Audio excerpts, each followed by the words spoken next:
Hello students, welcome to the class. आज की class में आप सभी का स्वागत है।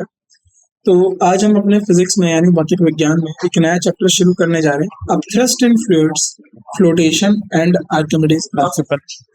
तो ये जो चैप्टर है इसमें हम ज्यादातर तरल पदार्थों की बात करेंगे यानी फ्लूइड्स की बात करेंगे। अब कहने का क्या मतलब है अपथ्रस्ट। देखो अपथ्रस्ट क्या होता है कि जब भी कोई पानी है, जैसे आप मान लीजिए ये कोई पानी हो गया,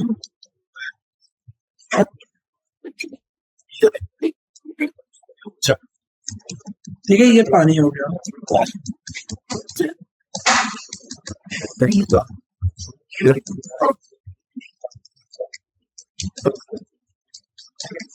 तो ये पानी है। अब इसमें क्या है, अब इसमें कोई बॉडी फुली सबमर्ज्ड है यानी अब पूरी तरीके से डूबी है, या फिर मान लीजिए आधी डूबी है, जैसे कि ये शिप हो गया। तो जो पानी है वो एक फोर्स इस बॉडी के ऊपर लगाता है ना, वो एक फोर्स, अपवर्ड फोर्स एक बॉडी के ऊपर लगाएगा, यानी एक बल जो है इस बॉडी के ऊपर लगेगा जो इसे ऊपर जो है धकेलने की कोशिश करेगा। इसी को आप क्या बोलते हैं, इसी को आप अपवर्ड थ्रस्ट बोलते हैं। इसको हम बोलते हैं अपथ्रस्ट, अपथ्रस्ट, ठीक है। तो अब इसको समझेंगे कि ऐसा क्यों हो रहा है। पानी में से कौन सी एक, पानी या फिर कोई भी तरल, तो या कैसे तरलों में ऐसी प्रॉपर्टीज होती है, उन सबको लेकर हम देखेंगे। फ्लोटेशन यानी कोई बॉडी तैरती कैसे है पानी पे। जैसे उदाहरण के तौर पर एक कील वह पानी में डूब जाएगी, लेकिन ऐसे ही लाखों कीलो से बना हुआ एक समुद्र जो पानी का जहाज वह पानी में तैर जाएगा। क्यों? और फिर आर्किमिडीज प्रिंसिपल क्या है, आर्किमिडीज का सिद्धांत क्या है, उसको भी हम समझेंगे। ठीक है, तो ये सारी चीजें आज हम इस लेक्चर में या फिर हम इस चैप्टर के दौरान सीखेंगे। तो सबसे पहले जो बात आती है वो होती है अपथ्रस्ट और बायोन्सी। बायोन्सी क्या होती है और अपथ्रस्ट क्या होता है। When a body is immersed in a liquid, the liquid exerts an upward force on the body which is called upthrust or buoyant force. जब कोई शरीर एक तरल पदार्थ में डूब जाता है, यानी कोई बॉडी है किसी तरल पदार्थ में डूब जाता है, तो तरल पदार्थ शरीर के ऊपर की ओर बल को देता है, यानी जो तरल पदार्थ है ये एक बल दे रहा है, ऊपर की ओर बल देता है, जिसे उठान बल या बॉयंट बल कहा जाता है। तो जिसे क्या कहते हैं, अपथ्रस्ट और बॉयंट फोर्स कहते हैं। This property of liquid is called buoyancy.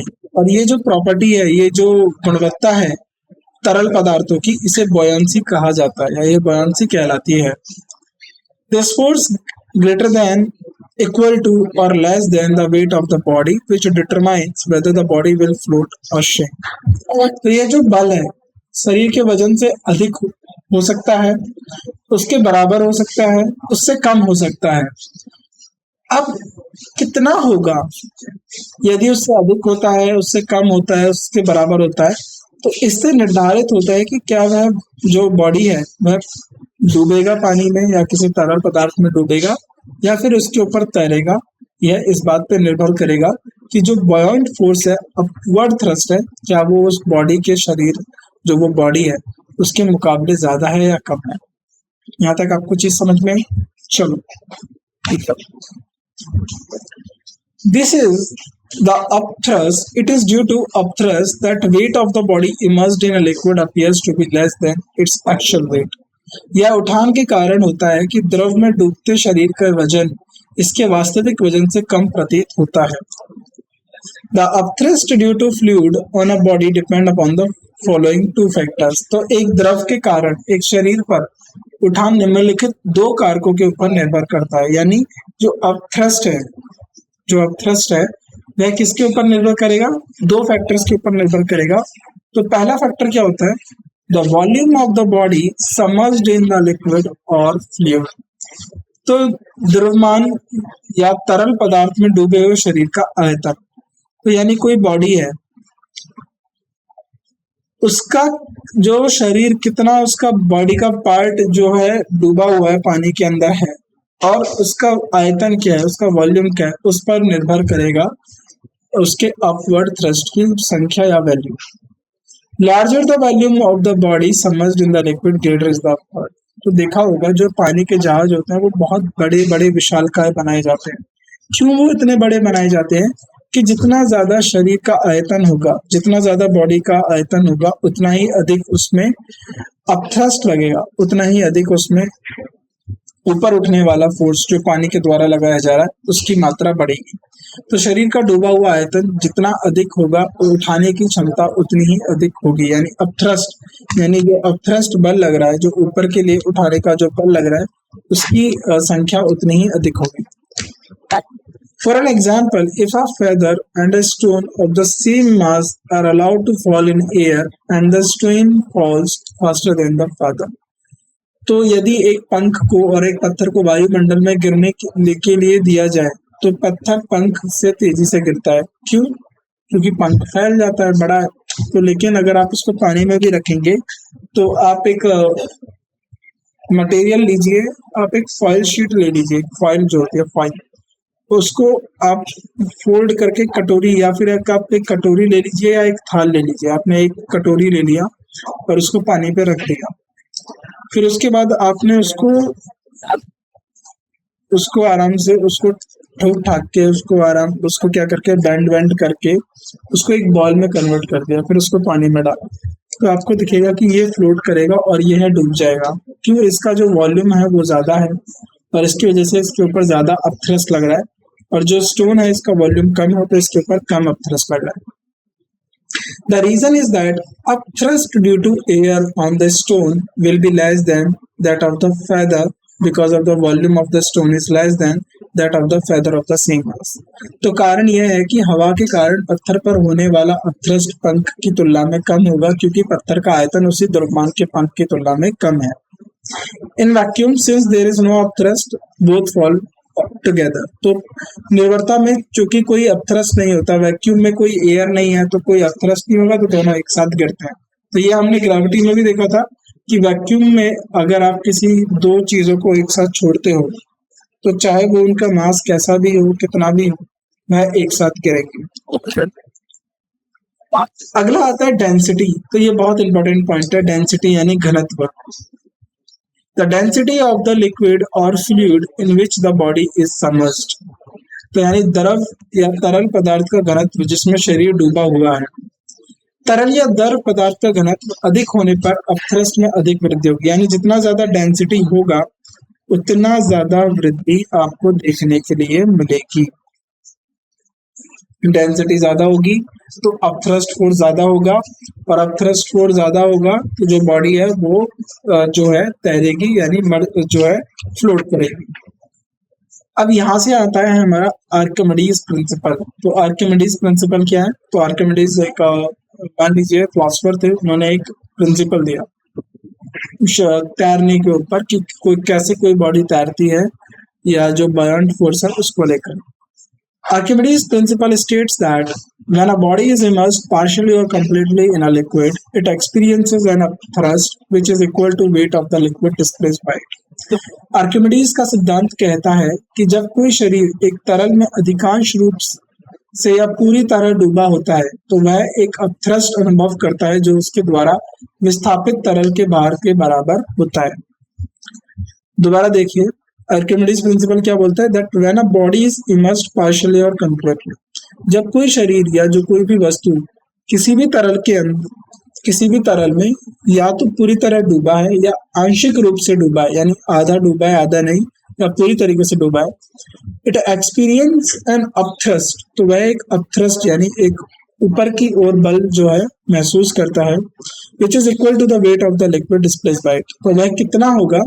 जितना ज्यादा पानी उस या जो लिक्विड है, जितना ज्यादा तरल उस बॉडी ने अलग किया है। जैसे मान लो इसको आप एक्सपेरिमेंट करो, एक गिलास ले लीजिए, ठीक है, उसको आप एकदम यहाँ तक कंप्लीटली फिल कर दीजिए, फिर उसके अंदर आप क्या करिए, एक इतना बड़ा स्टोन डाल दीजिए, ठीक। तो ये स्टोन जाएगा तो कुछ ना कुछ पानी बाहर निकल के आएगा, ठीक है। तो जितना पानी बाहर निकल के आया उतना ज्यादा फोर्स इसके ऊपर लगेगा, अपथ्रस्ट फोर्स। अगर आप फिर और दूसरा ये तो बॉडी होगी जो पूरी तरीके से डूब गई। अब आप इस पे क्या करिए, थोड़ा सा बड़ा ग्लास कर लीजिए या जग ले लीजिए, जार ले लीजिए, उसके ऊपर आप एक कटोरी रखिए, उसको फिल करिएगा पूरा। फिर उसके बाद जितना पानी निकल के आया तो उतना ही उसके ऊपर अब थ्रस्ट लग रहा है। तो जितना ज्यादा पानी डिस्प्लेस हुआ, अपनी जगह से बाहर गया, विस्थापित तरल जितना भी विस्थापित तरल होगा वह बताएगा कि इसके ऊपर बल की संख्या कितनी लग रही है। The principle applies not only to the liquids but is applied equally to the gases also। तो जो ये प्रिंसिपल है यह केवल जो है तरलों पर लागू नहीं होता बल्कि यह गैसों पर भी लागू होता है। तो डेंसिटी, अब डेंसिटी आप सभी को पता होगा क्या होता है, जल्दी बताइए। डेंसिटी बताइए, डेंसिटी क्या होता है? तो density, the density of a substance is defined its mass per unit volume. तो डेंसिटी को आप कैसे डिफाइन करते हो? मास पर यूनिट वॉल्यूम, यानी कितना द्रव्यमान है किसी ऑब्जेक्ट का और कितना उसका आयतन है। ठीक है, तो उससे क्या निकल के आता है? डेंसिटी, घनत्व। तो पदार्थ के घनत्व को इसके द्रव्यमान के प्रति इकाई आयतन के रूप से परिभाषित किया जाता है, अर्थात द्रव्यमान किसके जो रखा जाएगा आयतन के रूप में परिभाषित किया जाएगा। डेंसिटी का फॉर्मूला देखो, डेंसिटी की यूनिट आप यहीं से बता दीजिए। मास को किससे लिखते हैं? किलोग्राम। वॉल्यूम को किस में लिखेंगे आप?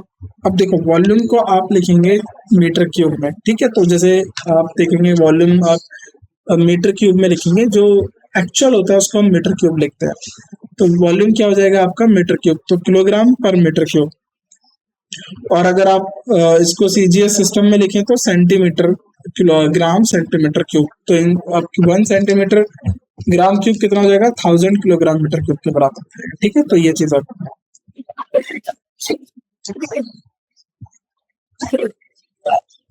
आगे बढ़े।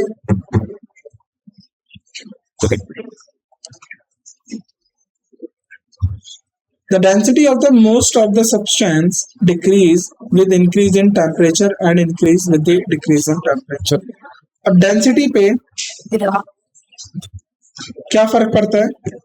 अब आप बताइए डेंसिटी पे क्या फर्क पड़ेगा टेम्परेचर का? तो मैं यहाँ पर लिख देता हूँ डेंसिटी और टेम्परेचर।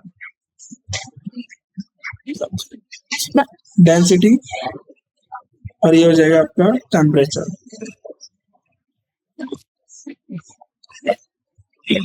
अगर टेम्परेचर बढ़ता है तो अगर देखो इंक्रीज, अगर टेम्परेचर बढ़ता है तो डेंसिटी क्या होगी? कम होगी। अगर टेम्परेचर कम होगा तो डेंसिटी बढ़ेगी। तो अधिकांश पदार्थ की घनत्व तापमान में वृद्धि के साथ कम होता है और तापमान में कमी के साथ बढ़ता है। तो ये याद रखना पहला point. But water contracts and cooled up to 4 degree Celsius and expand when cooled further 4 degree Celsius. तो ये वाटर का थोड़ा सा अपना अलग काम होता है, तो इसको जरा देखिए। लेकिन जल 4 डिग्री सेल्सियस तक ठंडा होने पर सिकुड़ता है, यानी 4 डिग्री सेल्सियस तक ठंडा करोगे तो ये सिकुड़ने लगेगा, लेकिन 4 डिग्री सेल्सियस से नीचे जाओगे तो फिर ये फैलने लगेगा, इसमें फैलाव होने के लिए मिलेगा। तो थोड़ा सा जल का व्यवहार अलग होता है। Thus the density of water is maximum at 4 degree Celsius. तो याद रखना वाटर की डेंसिटी मैक्सिमम कब होती है? 4 डिग्री सेल्सियस तक। पानी का घनत्व सर्वाधिक 4 डिग्री सेल्सियस तक होता है। At 4 degree Celsius the density of water is 1 gram centimetre cube और 1000 ग्राम सेंटीमीटर क्यूब। तो 4 डिग्री सेल्सियस पे जो पानी का घनत्व कितना होता है? 1 ग्राम सेंटीमीटर क्यूब या फिर 1000 किलोग्राम सेंटीमीटर क्यूब के बराबर होता है। अब आता है आपका रिलेटिव डेंसिटी। रिलेटिव डेंसिटी क्या होता है? The relative density of a substance is the ratio of the density of a substance to the density of water at 4 degree Celsius. जैसे अब हमें एक स्केल चाहिए, स्केल चाहिए किसी भी सब्सटेंस की डेंसिटी को मापने के लिए। तो हमारे पास हमने जो ऑब्जर्वेशन करी कि 4 डिग्री सेल्सियस पे हमने वाटर की डेंसिटी को ऑब्जर्व करा कि वाटर की डेंसिटी क्या है, वाटर का घनत्व क्या है, पानी का घनत्व क्या होता है 4 डिग्री सेल्सियस पर। फिर उसके साथ हमने अलग अलग जो हमारे पास सब्सटेंस है या पदार्थ है उनकी हमने डेंसिटी मापना शुरू करा। तो रिलेटिव डेंसिटी कैसे निकालेंगे आप? डेंसिटी ऑफ अ सब्सटेंस यानी घनत्व, किसी पदार्थ का घनत्व वह उसके अनुपात, कितना अनुपात होता है डेंसिटी ऑफ वाटर के, तो वाटर के कितने अनुपात होगा वो, जब वाटर की जो घनत्व है 4 डिग्री सेल्सियस पे होगा। यानी इसको और कैसे लिख सकते हैं, mass of unit of volume of substance, mass of unit of volume at water 4 degree Celsius, mass of a certain volume of substance, mass of same volume of water at 4 degree Celsius. तो ये आप relative density के formula हैं, इनको याद रखेंगे, इन सूत्रों को आप याद रखेंगे, ये इंपॉर्टेंट हो जाता है। ठीक है, आगे thus relative density of a substance is also defined as the ratio of mass of a substance to the mass of equal volume of water at 4 degree Celsius. अब रिलेटिव डेंसिटी को किस तरीके से डिफाइन और किया जा सकता है कि एक पदार्थ की सापेक्षा घनत्व को 4 डिग्री सेल्सियस पर पानी के समान आयतन के द्रव्यमान के अनुपात के रूप में परिभाषित किया जाता है। पानी के समान आयतन के अनुपात के रूप में परिभाषित किया जाता है, ये आप याद रखना। Since relative density is a pure ratio, it has no end. तो relative density, अब देखिए दोनों relative density में भी दोनों क्या है, densities है, ऊपर भी डेंसिटी नीचे भी डेंसिटी, तो इनकी यूनिट आपस में कट हो जाएंगी, तो इसीलिए इनका कोई इकाई नहीं होता, इसलिए इनकी कोई यूनिट नहीं होती। Relationship between density and relativity, अब क्या होता है गणित, रिलेशनशिप क्या होगा डेंसिटी और रिलेटिव डेंसिटी के बीच का। इन सीजीएस सिस्टम, अगर हम सीजीएस प्रणाली में देखें, the density of water is, तो वाटर की डेंसिटी कितनी होगी 4 डिग्री सेल्सियस पर 1 gram centimetre cube per centimeter cube. Therefore, relative density of substance is equal to the numerical value of the density of the substance. तो इसीलिए किसी पदार्थ की सापेक्ष घनत्व उसके पदार्थ के घनत्व के संख्यात्मक के बराबर होता है, संख्यात्मक मान के बराबर होता है। तो डेंसिटी इन सेंटीमीटर पर ग्राम क्यूब आरडी हो जाएगा इसकी relative density. In SI system, the density of water at 4 degrees Celsius is 1000 kilogram meter cube, hence relative density. तो relative density कितनी होगी, density of a substance in kilogram upon -3, तो ये हो जाएगा आपका density of kilogram हो जाएगा RD into 1000, तो ये याद रखना। चलिए अब आता है प्रिंसिपल ऑफ फ्लोटेशन, यानी फ्लोटेशन का सिद्धांत क्या है।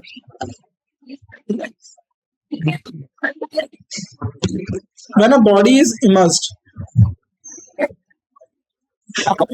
when a body is immersed in liquid, the following two forces act on it. जब कोई शरीर तरल पदार्थ में डूब जाता है तो उस पर निम्नलिखित 2 बल कार्य करते हैं। क्या है वो 2 बल? The weight of the body acting vertically downwards through the center of the gravity of the body. तो शरीर का भार W1 जो शरीर के गुरुत्वाकेंद्र के माध्यम से लंबवत को नीचे करता है।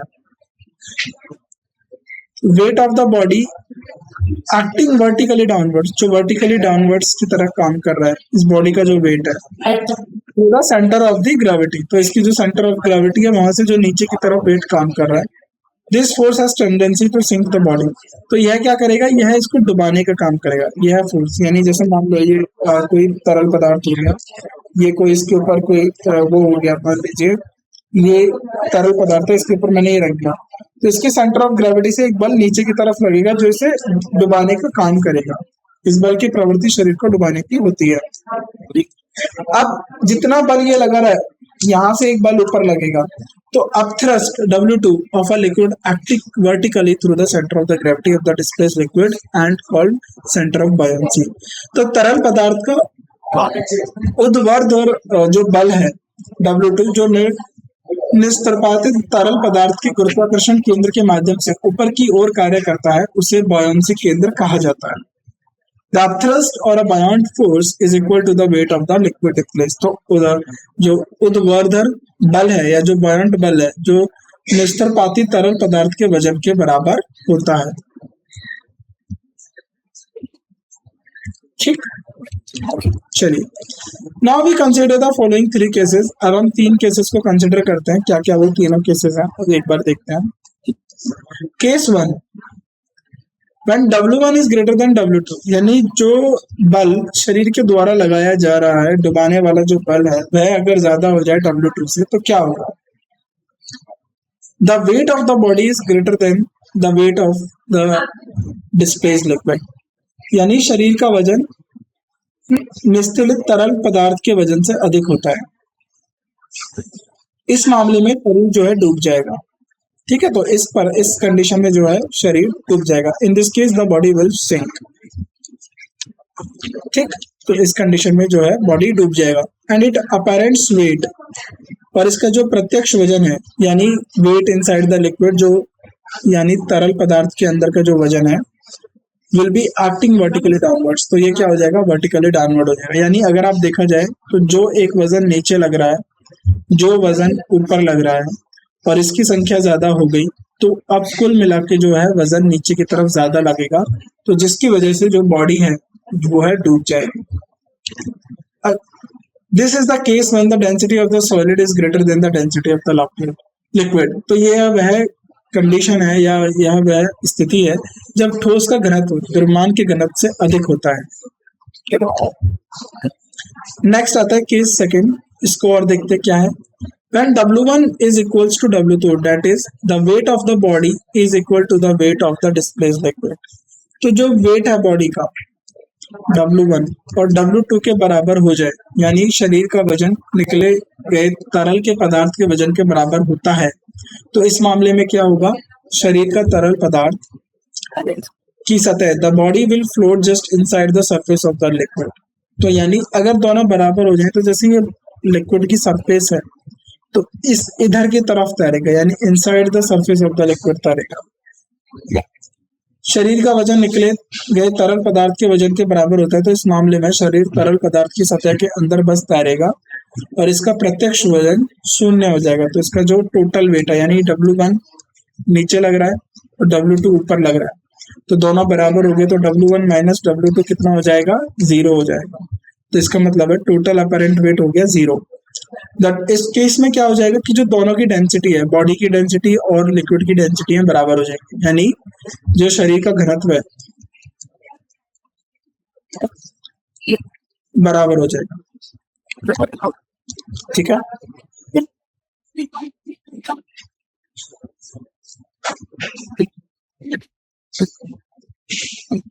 ठीक है।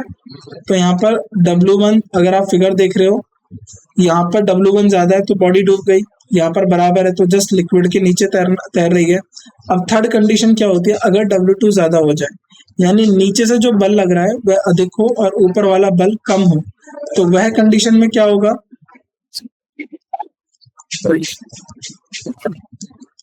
उस कंडीशन में क्या हो जाएगा कि बॉडी इस पे तैरेगी। ठीक है, बॉडी पानी पे तैरेगी। थर्ड कंडीशन यानी थर्ड केस या जो तीसरा जो है केस होता है हमारा, क्या है कि the body of the weight is less than the weight of the liquid displaced by it if completely immersed in the liquid. Obviously, in this case, the body will float partially above the surface of a liquid. Only that much portion of the body will immerse by which the weight of the liquid displaced balance the total weight of the body. यानी शरीर का वजन तरल पदार्थ द्वारा विस्थापित तरल पदार्थ के वजन से कम होता है। तो अगर पूरी तरीके से तरल पदार्थ में डूबता है, स्पष्ट रूप से इस मामले में शरीर तरल पदार्थ की सतह पर ऊपर आंशिक रूप से तैरेगा। ठीक है, तो क्या करेगा,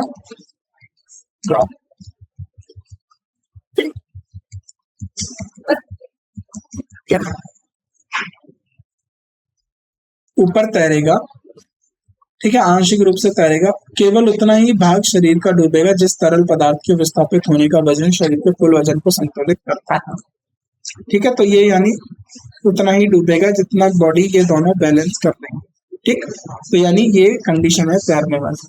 दस the apparent of the body will be 0, तो इसका जो अपैरेंट वेट है वो 0 हो जाएगा और जो बॉडी की जो डेंसिटी है वो कम हो जाएगी और लिक्विड की डेंसिटी बढ़ जाएगी, जिसकी वजह से जो बॉडी है वो पानी पे तैरेगी। According to the principle of flotation, the weight of the floating body is equal to the weight of the liquid displaced. तो floating principle क्या कहता है कि तैरने के सिद्धांत के अनुसार तैरते हुए शरीर का वजन उस तरल पदार्थ के वजन के बराबर होता है जिससे यह निरस्तर करता है, यानी जितना उसको डिस्प्लेस करता है। For a floating body in equilibrium, अगर कोई फ्लोटिंग बॉडी इक्विलिब्रियम में है तो उसके लिए क्या होगा, the following two condition must be satisfy, तो दो कंडीशन सेटिस्फाई होना जरूरी है। पहला, संतुलन में तैरते हुए शरीर के लिए निम्नलिखित दो शर्तें पूरी होनी चाहिए। The weight of the body W1 must be equal to the weight of the liquid displace W2, तो शरीर W1 के निकले गए तरल पदार्थ का वजन W2 के बराबर होना चाहिए। दूसरा, the centre of the gravity, the center of the gravity of the body and the center of the buoyancy B of the displaced liquid must lie in the same vertical line, यानी जो body का centre of the gravity है वह एक line में, और जो बायोंट का सेंटर, जो बायोंट का ग्रेविटी है यानी जो सेंटर ऑफ बायोंसी है वह दोनों सेम वर्टिकल लाइन में होने चाहिए। ठीक है, ये दोनों सेम लाइन में होने चाहिए। Equilibrium of floating of a body, so if the floating body is slightly displaced from its equilibrium position by applying an external force, it gets slightly tilted. यदि तैरते हुए शरीर को बाहरी बल लागू करके इसके संतुलन स्थिति को थोड़ा सा विचलित, यानी मेटा सेंटर क्या होता है, विचलित किया जाता है, तो ये थोड़ा सा झुक जाता है। यानी अगर इसका जो बैलेंस किया हुआ है बॉडी का, फ्लोटिंग बॉडी अगर उसके इक्विलिब्रियम में थोड़ा सा चेंज आएगा तो यह थोड़ा सा झुक जाएगा।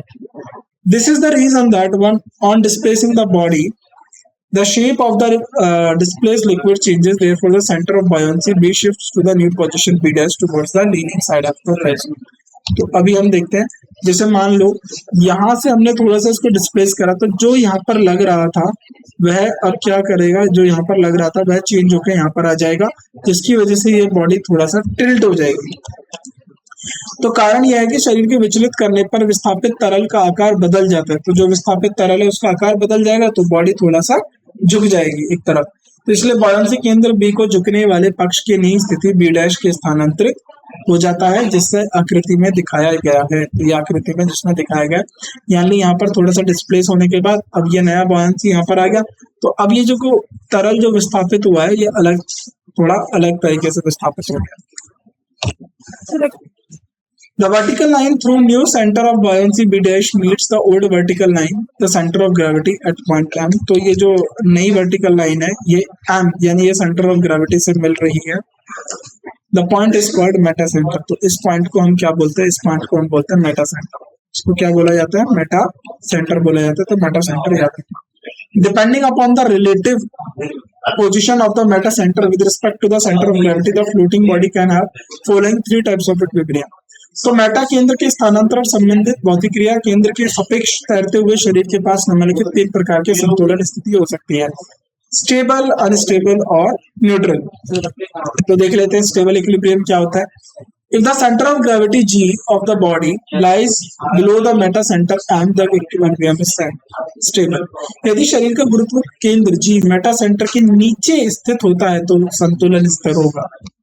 In this case when a body is heavily loaded and its bottom, तो यह उस स्थिति में मामला होता है जब किसी को निचला हिस्सा भारी भरकम होता है। तो देखा होगा जो शिप के निचले हिस्से होते हैं उनको भारी भरकम बनाया जाता है। If the center of the gravity G of the body lies above the meta center and the equilibrium is unstable, और वो जो मेटा सेंटर है, ग्रेविटेशन सेंटर ऑफ ग्रेविटी है वो मेटा सेंटर से ऊपर होगा, तो तब वहां पर अनस्टेबल इक्विलिब्रियम। तो यदि शरीर का भार G के मेटा केंद्र के ऊपर स्थित होता है तो यह संतुलन अस्थिर होता है। In this case when the body is heavily loaded on its top, तो ये तब होगा जब शरीर के ऊपरी हिस्सा जो ऊपरी जो टॉप है उसको ज्यादा लोड कर दिया जाए, तो वहां पर ये डिसबैलेंस करने का काम होगा। न्यूट्रल इक्विलिब्रियम कहाँ पर आएगा, if the Meta centre M coincides with the center of the gravity of the body। तो जब मेटा सेंटर और सेंटर ऑफ द ग्रेविटी एक ही पॉइंट पे हो जाए, the weight of the body W1 and upthrust W2 will be the same vertical line। तो क्या हो जाएगा, तो शरीर का भार W1 और ऊपरी धक्का W2 विकृत स्थिति में एक ही सीधी रेखा में होंगे। Even in the tilted position and they balance each other, इसीलिए वो एक दूसरे को संतुलित करते रहेंगे। यानी अगर टिल्टेड पोजीशन में भी एक दूसरे को संतुलित करते रहेंगे, यानी अगर भार को आप ज्यादा भर दोगे तो ये स्टेबल होगा, तो ये टिल्ट नहीं करेगा, ये अनस्टेबल हो जाएगा, ये गिरने का हो जाएगा। लेकिन यहाँ पर क्या होगा कि असंतुलन तो होंगे लेकिन एक दूसरे को बैलेंस करते रहेंगे। They do not form any couple, तो ये कोई भी जोड़ी नहीं बनाते। The body remain floating in the tilted position without increasing or decreasing in tilt। तो शरीर बिना किसी झुकाव या वृद्धि के कमी के बिना झुलसता रहता है। This type of equilibrium is called neutral equilibrium। इस प्रकार का संतुलन सामान्य संतुलन कहलाता है। तो क्या क्या एप्लीकेशन जो है प्रिंसिपल ऑफ फ्लोटिंग के लिए लगते हैं वो हम अपनी अगली क्लास में करेंगे। तो इस क्लास में आज के लिए बस इतना ही। मैं उम्मीद करता हूँ ये जो सारी चीजें आपको बताई होंगी समझ में आ गई होंगी, सारी बेसिक सी चीजें थी। आपसे मुलाकात होती है अगली क्लास में। आप सभी का शुक्रिया आज की क्लास में हमारे साथ जुड़ने के लिए। आपसे मिलते हैं अगली क्लास में। Thank you so much.